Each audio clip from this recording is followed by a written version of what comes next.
Hello friends, ഇന്നൊരു mini വ്ളോഗാണ് കേട്ടോ. അപ്പോൾ ഇന്ന് നിലുവിൻ്റെ ദിവസമാണ്. ഇന്ന് നിലുവിൻ്റെ ബർത്ത്ഡേ ആണ് കേട്ടോ.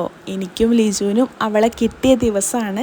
അപ്പോൾ ഈ ദിവസം സെലിബ്രേറ്റ് ചെയ്തിട്ടില്ലെങ്കിൽ പിന്നെ ഏത് ദിവസമല്ലേ സെലിബ്രേറ്റ് ചെയ്യുക. അപ്പോൾ ലിജു ഇല്ലാത്തതുകൊണ്ട് വലിയ സെലിബ്രേഷനൊന്നുമില്ല, ചെറുതായിട്ടൊരു കേക്ക് കട്ടിങ് അത്രയേ ഉള്ളൂ കേട്ടോ, അവളുടെ ഒരു സന്തോഷത്തിന് വേണ്ടിയിട്ട് കേട്ടോ.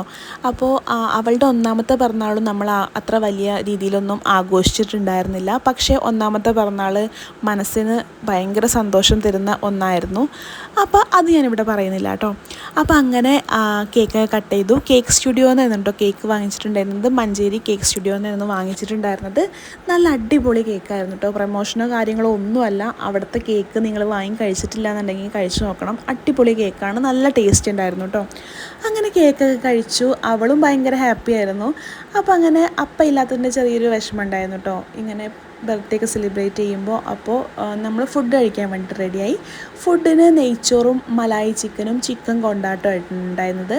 അപ്പം മലായി ചിക്കൻ ഞാൻ ആദ്യമായിട്ട് ഉണ്ടാക്കി നോക്കുകയാണ്. പക്ഷെ നല്ല ടേസ്റ്റ് ഉണ്ടായിരുന്നു, നല്ല ക്രീമി ആയിരുന്നു കേട്ടോ. അപ്പോൾ അതിൻ്റെ റെസിപ്പി ഞാൻ ഇട്ടേ.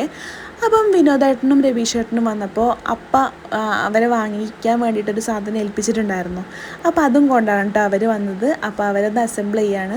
അപ്പോൾ ഇതെന്താണെന്ന് വെച്ചിട്ടുണ്ടെങ്കിൽ നമ്മളെ കുറ്റിപ്പേരല്ലേ, അതാണ് കേട്ടോ. ഇത് കാണുമ്പോൾ എനിക്ക് ഓർമ്മ വരുന്നത് കുട്ടിക്കാലത്ത് ഞങ്ങൾ മണ്ണപ്പം ചുട്ട് കളിച്ചതൊക്കെയാണ് കേട്ടോ ഓർമ്മ വരിക. ഞങ്ങളൊക്കെ ചെയ്തിരുന്നത് കോല കുത്തിവെച്ച് അതിന് ചുറ്റും തുണി കെട്ടി നമ്മൾ ഓലയൊക്കെ ഉപയോഗിച്ച് മറച്ചിട്ട് നമ്മൾ കളിക്കാൻ വേണ്ടിയിട്ട് കുറ്റിപ്പര ഉണ്ടാക്കുന്നതാണ് കേട്ടോ ഓർമ്മ വരുന്നത്. അപ്പോൾ ഞാനൊക്കെ അങ്ങനെയായിരുന്നു. ഇപ്പം അതിങ്ങനെയൊക്കെ വാങ്ങാൻ കിട്ടുമ്പോൾ പണ്ടത്തെ കാലമൊക്കെ ഓർമ്മ വരിക കേട്ടോ. ഞാനും അശ്വതിയായിരുന്നു എപ്പോഴും കളിച്ചിട്ടുണ്ടായിരുന്നത്. അപ്പോൾ അച്ഛനും അവളുടെ കൂടെ കയറിയിട്ടുണ്ടായിരുന്നു. അപ്പോൾ നിങ്ങളുടെ ചെറുപ്പത്തിലെ ഓർമ്മകളൊക്കെ ഷെയർ ചെയ്യണേ കമൻറ്റ് ചെയ്തിട്ട്. അപ്പോൾ ഇന്നത്തെ വീഡിയോ അത്രയേ ഉള്ളൂ. ബൈ.